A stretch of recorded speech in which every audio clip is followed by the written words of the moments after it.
Dans cette petite vidéo, on parlera des sucres. On a en fait deux types de sucres. On a premièrement les sucres simples et on a aussi les sucres complexes. Les sucres simples sont en fait des sucres rapides. On peut avoir comme exemple le glucose, le fructose, le saccharose, le lactose, le maltose aussi, qui sont les différents sucres rapides qu'on peut avoir. Et les aliments qui contiennent ces sucres rapides-là, on a par exemple les fruits, les jus de fruits, le miel, les gâteaux, et j'en passe. Donc, tous ces différents aliments contiennent des sucres rapides. La particularité avec les sucres rapides, c'est que quand ils sont consommés, ils sont directement introduits de manière très rapide dans le sang, ce qui fait automatiquement élever le taux de glycémie et ça stimulera forcément le pancréas à produire assez d'insuline pour pouvoir faire chuter ce taux de glycémie-là.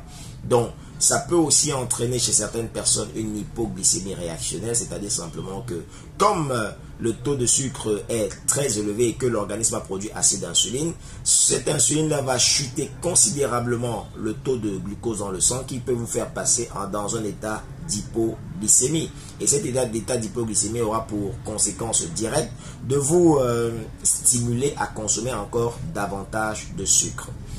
Maintenant, par rapport aux sucres complexes, aux sucres lents, ce sont en fait des sucres qui ont pour particularité de contenir des molécules de glucose à longue chaîne. Ça veut simplement dire que lors du processus de digestion, votre corps va passer son temps à fragmenter ces différentes molécules de glucose afin de les absorber progressivement.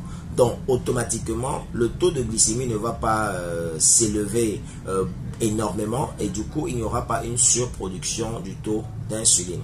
Ce sont en fait des aliments qu'il est important d'aller pour pouvoir toujours avoir un bon niveau d'insuline ou bien pour pouvoir se prévenir de beaucoup de maladies. On peut par exemple trouver les sucres lents dans les légumes. Dans une autre vidéo, on va parler de deux concepts qui sont aussi très intéressants dans l'alimentation, qui est l'indice glycémique et la charge glycémique. Ce sont des concepts très importants. Et vous direz pourquoi est-ce qu'il est important de connaître la charge glycémique des aliments pour pouvoir toujours avoir une très bonne santé. Ou bien pour pouvoir vous prévenir des complications de certaines maladies comme par exemple le diabète ou des cancers. A bientôt pour une nouvelle vidéo. Abonne-toi.